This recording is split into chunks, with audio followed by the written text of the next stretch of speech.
Bismillahirrahmanirrahim. Assalamualaikum warahmatullahi wabarakatuh. Perkenalkan, nama saya Muhammad Ryan Ramadan dengan NPM 1001002250011 yang akan menjelaskan tentang Pancasila sebagai ideologi ketuhanan, kemanusiaan, pemersatu, musyawarah, dan keadilan. Berikut dengan kelompok-kelompok saya, Muhammad Iqbal Syahbani, Muhammad Nabil Rusmana, Anandra Fitrah Ramadan, Muhammad Irsyad Abdul Aziz, Muhammad Rafli, Ajis Suryana, Muhammad Faris Nurrizky Supriyatna, Riyad Fauzi Ramadan. Di sini saya akan menjelaskan tentang landasan ketuhanan, kemanusiaan, persatuan, musyawarah, dan keadilan. Definisi Pancasila sendiri adalah dasar negara dan ideologi nasional Republik Indonesia. Pentingnya 5 sila Pancasila adalah satu kesatuan filosofi yang menjadi panduan hidup berbangsa dan bernegara. Ideologi Pancasila sendiri terbagi menjadi 5, yaitu ideologi ketuhanan, ideologi kemanusiaan, ideologi pemersatuan, ideologi musyawarah, dan ideologi keadilan. Berikut di sini kita akan menjelaskan juga tentang pentingnya ideologi satu sama lain, Pancasila sebagai ideologi terbuka, dan peran Pancasila di era modern. Dan berikutnya akan dijelaskan oleh sahabat-sahabat kami. Berikut penjelasannya. Assalamualaikum warahmatullahi wabarakatuh. Perkenalkan, nama saya Muhammad Faris Nurrizky Supriyatna. Saya akan mempresentasikan ideologi ketuhanan. Jadi, ideologi ketuhanan adalah pandangan hidup yang berlandasan pada kepercayaan kepada Tuhan Yang Maha Esa, di mana seluruh nilai moral, etika, dan hukum bersumber dari ajaran agama. Ciri-ciri: 1. Mengakui Tuhan sebagai pencipta dan pengatur alam. Yang kedua, ajaran agama dijadikan dasar moral dan hukum. Yang ketiga, menekankan ibadah, moralitas, tanggung jawab spiritual. Yang keempat, mengatur hubungan manusia dengan Tuhan dan sesama. Yang kelima, menolak paham yang meniadakan Tuhan. Contoh penerapan di Indonesia tercermin dalam sila pertama Pancasila, ketuhanan yang Maha Esa. B. Dalam kehidupan sehari-hari, toleransi antar umat beragama, kebebasan beribadah, serta kebijakan yang sesuai dengan agama. Ideologi ketuhanan mempunyai tujuan, yaitu membentuk masyarakat berakhlak dan bermoral, menumbuhkan kesadaran spiritual bangsa, mewujudkan kehidupan yang adil, damai, dan sesuai kehendak Tuhan. Sekian dari saya. Wassalamualaikum warahmatullahi wabarakatuh. Assalamualaikum warahmatullahi wabarakatuh. Perkenalkan, saya Muhammad Rafli. Di sini saya akan mempresentasikan tentang ideologi kemanusiaan. Ideologi kemanusiaan adalah ideologi yang berorientasi pada nilai-nilai kemanusiaan universal seperti keadilan, persamaan, kebebasan, solidaritas, dan perdamaian.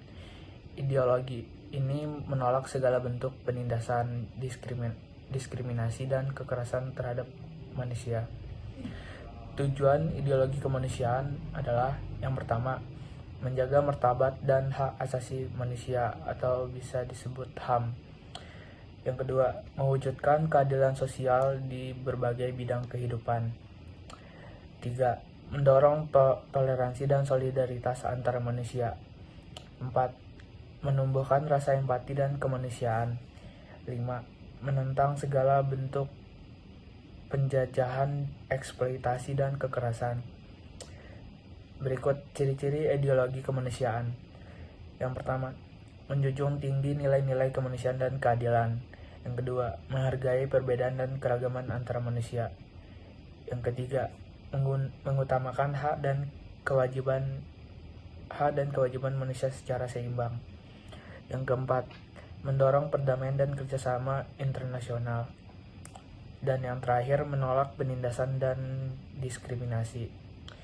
Cukup sekian dan terima kasih. Assalamualaikum warahmatullahi wabarakatuh. Perkenalkan, nama saya Muhammad Iqbal Syahbani. Di sini saya akan berpresentasi tentang ideologi pemersatuan. Ideologi pemersatuan atau persatuan adalah gagasan, nilai, atau keyakinan yang berfungsi menyatukan berbagai perbedaan dalam suatu masyarakat atau bangsa, baik perbedaan suku, agama, budaya, maupun pandangan politik, agar tercipta kesatuan dan keharmonisan hidup bersama. Dalam konteks Indonesia, ideologi pemersatuan bangsa adalah Pancasila. Karena satu, mengandung nilai persatuan dan kesatuan bangsa, terutama pada sila ketiga, yaitu Persatuan Indonesia. Yang kedua, jadi pedoman hidup bersama yang melampaui perbedaan suku, agama, ras, dan golongan. Yang ketiga, menumbuhkan rasa cinta tanah air dan semangat bangsa. Yang keempat, menjaga keutuhan negara kesatuan Republik Indonesia. Ciri-ciri ideologi pemersatu: 1. Mengutamakan kepentingan bersama di atas kepentingan pribadi atau golongan. 2. Mendorong toleransi dan kerjasama antar warga. 3. Menolak sikap diskriminatif dan perpecahan. 4. Menjunjung tinggi nilai-nilai kemanusiaan dan keadilan sosial. Contoh penerapannya dengan cara gotong royong di masyarakat, sikap saling menghormati antar umat beragama, menggunakan bahasa Indonesia sebagai bahasa pemersatu, dan pembelajaran dan pengalaman nilai-nilai Pancasila dalam kehidupan sehari-hari. Baik, segitu saja presentasi dari saya. Mohon maaf bila ada salah kata atau salah ucap. Wabillahi taufiq wal hidayah. Wassalamualaikum warahmatullahi wabarakatuh. Assalamualaikum warahmatullahi wabarakatuh. Perkenalkan, nama saya Muhammad Irsad Abdul Aziz. Di sini saya akan mempresentasikan tentang ideologi musyawarah. Pengertian ideologi musyawarah adalah pandangan hidup yang menekankan pentingnya kebersamaan, partisipasi rakyat, dan keputusan bersama dalam menentukan kebijakan atau menyelesaikan persoalan bersama. Makna dan nilai-nilai utama kedaulatan di tangan rakyat. Rakyat menjadi sumber kekuasaan tertinggi dalam negara. Musyawarah untuk mufakat, keputusan diambil berdasarkan hasil diskusi bersama, bukan paksaan. Kebijaksanaan dalam bertindak, keputusan diambil dengan pertimbangan akal sehat dan keadilan. Menghormati pendapat orang lain, setiap warga berhak menyampaikan pandangan. Tanggung jawab terhadap hasil keputusan bersama. Semua pihak wajib melaksanakan hasil musyawarah. Tujuan ideologi musyawarah yaitu mewujudkan keadilan dan kesejahteraan bersama, menumbuhkan rasa persatuan dan gotong royong. Adapun contoh-contohnya, contoh yang pertama, penerapan dalam kehidupan masyarakat desa. Rapat warga untuk menentukan pembangunan jalan desa. Contoh yang kedua, pemerintahan. Sidang DPR atau MPR dalam membuat undang-undang dilakukan melalui musyawarah. Contoh yang ketiga, itu keluarga. Membicarakan bersama keputusan penting seperti pendidikan anak atau pindah rumah. Sekian presentasi dari saya. Assalamualaikum warahmatullahi wabarakatuh. Assalamualaikum warahmatullahi wabarakatuh. Saya Muhammad Nabi Rusmana dengan NPM 10010225013. Di sini saya akan mempresentasikan tentang materi ideologi keadilan. Ideologi keadilan yang berarti adalah suatu sistem nilai atau pandangan hidup yang menempatkan keadilan sebagai prinsip utama dalam kehidupan bermasyarakat, berbangsa, dan bernegara. Adapun penjelasan tentang pengertian ideologi keadilan. Ideologi keadilan adalah gagasan atau keyakinan yang menekankan pemetaan hak, kewajiban, dan kesempatan semua orang dalam ideologi ini. Dalam ideologi ini, setiap individu dipandang memiliki derajat yang sama di hadapan hukum dan masyarakat. Adapun terdapat prinsip-prinsip utama ideologi keadilan. Yang satu, kesetaraan atau equality. Semua orang memiliki hak yang sama tanpa membeda-bedakan ras, agama, gender, atau status sosial. Yang kedua adalah keseimbangan atau balance. Hak dan kewajiban harus berjalan seimbang, tidak berat sebelah. Yang ketiga adalah kepastian hukum. Justice under law. Hukum menjadi dasar keadilan, bukan kekuasaan. Yang keempat ada pemerataan sosial dan ekonomi. Tidak boleh ada kesenjangan ekstrim dalam antara kaya dan miskin. Dan yang kelima adalah kemanusiaan. Keadilan dijalankan dengan menjunjung nilai-nilai kemanusiaan dan empati. Adapun contoh-contoh penerapan ideologi keadilan. Contohnya, pemerintah membuat program bantuan sosial untuk rakyat miskin agar tidak tertinggal. Dan seperti hukum diterapkan sama bagi semua orang tanpa ada pandang bulu. Ideologi keadilan dalam konteks Indonesia. Dalam Pancasila, nilai keadilan tercermin terutama pada sila kelima.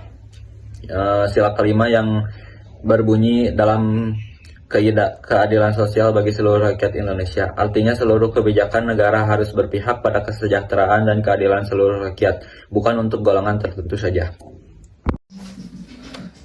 Bismillahirrahmanirrahim. Perkenalkan, nama saya Aji Suryana. Di sini saya akan mempresentasikan materi mengenai tentang interkoneksi antar sila. Interkoneksi antar sila merujuk pada hubungan timbal balik saling terkait dan tidak terpisahkan antara sila-sila dalam Pancasila. Secara singkat, definisi interkoneksi antar sila adalah prinsip bahwa kelima sila Pancasila merupakan satu kesatuan yang utuh, di mana setiap sila mendasari jiwa dan melengkapi sila-sila lainnya, sehingga tidak ada satu sila pun yang dapat berdiri sendiri atau dihilangkan. Karakteristik utama interkoneksi: kesatuan organik. Sila-sila Pancasila dipandang sebagai suatu sistem filsafat dan kesatuan yang majemuk, tunggal, berbeda-beda tapi satu. Menghilangkan satu sila berarti merusak keseluruhan sila. Hubungan hierarkis piramidal. Hubungan sila-sila bersifat bertingkat dan berbentuk piramidal, di mana sila pertama, ketuhanan yang Maha Esa, menjadi basis dan meliputi keseluruhan sila di bawahnya. Setiap sila yang lebih dahulu melandasi dan menjiwai sila-sila berikutnya, misalnya kemanusiaan yang adil dan beradab, atau sila kedua harus dilandasi oleh ketuhanan yang Maha Esa, atau sila pertama saling mengisi dan mengkualifikasi. Setiap sila saling mengisi dan mengkualifikasi atau memberi makna atau batasan satu sama lain misalnya. Dan yang keempat, kerakyatan. Sila keempat adalah kerakyatan yang berketuhanan, kemanusiaan, berpersatuan, dan berkeadilan sosial. Keadilan sosial, yaitu sila kelima, didasari dan dijiwai oleh keempat sila sebelumnya, yaitu ketuhanan, kemanusiaan, persatuan, dan kerakyatan. Assalamualaikum warahmatullahi wabarakatuh. Perkenalkan, nama saya Anan Rafi Ramadan. Di sini saya akan menjelaskan Pancasila sebagai ideologi terbuka. Pancasila sebagai ideologi terbuka berarti bahwa nilai-nilai Pancasila dapat dikembangkan dan disesuaikan dengan perkembangan zaman tanpa mengubah dasar atau nilai-nilai utamanya. Berikut penjelasannya. Makna ideologi terbuka adalah ideologi yang bersifat fleksibel, mampu menyesuaikan diri dengan perubahan dan dinamika masyarakat, serta terbuka terhadap pembaharuan yang tidak bertentangan dengan nilai dasar ideologi itu sendiri. Ciri-ciri Pancasila sebagai ideologi terbuka. Nilai dasarnya bersifat tetap dan universal, seperti keadilan, kemanusiaan, persatuan, dan ketuhanan. Nilai-nilai instrumentalnya, pelaksanaan dalam kehidupan dapat disimpulkan dengan perkembangan masyarakat, bersifat dinamis dan aktual, dapat diterapkan dalam berbagai situasi dan masa, tidak memaksimalkan kehendak tetapi mengandung nilai-nilai yang terbuka untuk diinterpretasikan sesuai konteks. Berikut contoh penerapannya. 1. Contoh dalam demokrasi. Pelaksanaan masyarakat disesuaikan dengan sistem pemerintahan modern. 2. Contoh dalam ekonomi. Pembangunan ekonomi tetap bertandaskan keadilan sosial bagi seluruh rakyat Indonesia, baik Terima kasih presentasi yang saya sampaikan. Wassalamualaikum warahmatullahi wabarakatuh. Assalamualaikum warahmatullahi wabarakatuh. Perkenalkan, nama saya Riyad Bauji. Saya di sini akan mempresentasikan peran Pancasila di era modern. Menurut Undang-Undang Nomor 12 Tahun 2006 tentang Kewajiban Republik Indonesia, setiap warga negara memiliki hak dan kewajiban yang seimbang terhadap negara. Hak warga negara 1. Mendapat perlindungan hukum dari negara, pasal 4 dan 5. Contoh, warga negara yang menghadapi masalah hukum di luar negeri mendapat bantuan dari Kedutaan Besar Republik Indonesia. Yang kedua, hak untuk ditinggal dan kembali ke Indonesia. Contoh, warga negara Indonesia yang bekerja di luar negeri berhak kembali ke Indonesia kapan saja. Nomor 3, hak memperoleh pendidikan dan pekerjaan yang layak. Contoh, setiap warga negara Indonesia berhak menempuh pendidikan di sekolah negeri tanpa diskriminasi. 4, hak untuk ikut serta dalam pemerintahan. Contoh, warga negara dapat memilih dan dipilih dalam pemilu. Kewajiban negara adalah 1. Menjaga keutuhan negara kesatuan Republik Indonesia. Contoh, tidak melakukan tindakan yang mengancam persatuan bangsa. Yang kedua, taat terhadap hukum dan pemerintahan. Contoh, membayar pajak dan menaati peraturan lalu lintas. Yang ketiga, ikut serta dalam upaya bela negara. Contoh, mengikuti pelatihan dasar kemiliteran atau kegiatan bela negara. 4. Menghormati hak warga negara. Contoh, tidak melakukan diskriminasi terhadap sesama warga negara. Jadi, Undang-Undang Nomor 12 Tahun 2006 menegaskan bahwa setiap warga negara memiliki hak yang harus dijamin oleh negara, namun juga memiliki kewajiban untuk menjaga dan berkontribusi terhadap warga negara Indonesia. Sekian dari saya. Mohon maaf bila ada kurang dan tidak sempurna dalam presentasi ini. Sekian dari saya. Assalamualaikum warahmatullahi wabarakatuh. Selanjutnya yaitu kesimpulan. Yang pertama yaitu ideologi ketuhanan. Pandangan hidup yang berlandasan pada kepercayaan kepada Tuhan Yang Maha Esa, di mana seluruh nilai moral, etika, dan hukum sumbernya yaitu berasal dari agama. Yang kedua ada ideologi kemanusiaan, yaitu yang mencakup nilai-nilai moral dan tingkah laku manusia yang dilandaskan pada hati nurani serta kesadaran akan martabat dan hakikat manusia. Yang ketiga ada ideologi pemersatu, yaitu berfungsi sebagai perekat bangsa yang majemuk, mengatasi perbedaan dan menjaga persatuan serta kesatuan di tengah keberagamaan. Yang keempat ada ideologi musyawarah, yaitu menjadi landasan dalam pengambilan keputusan secara kekeluargaan untuk mencapai mufakat yang mengutamakan kepentingan bersama dan tidak memaksakan kehendak.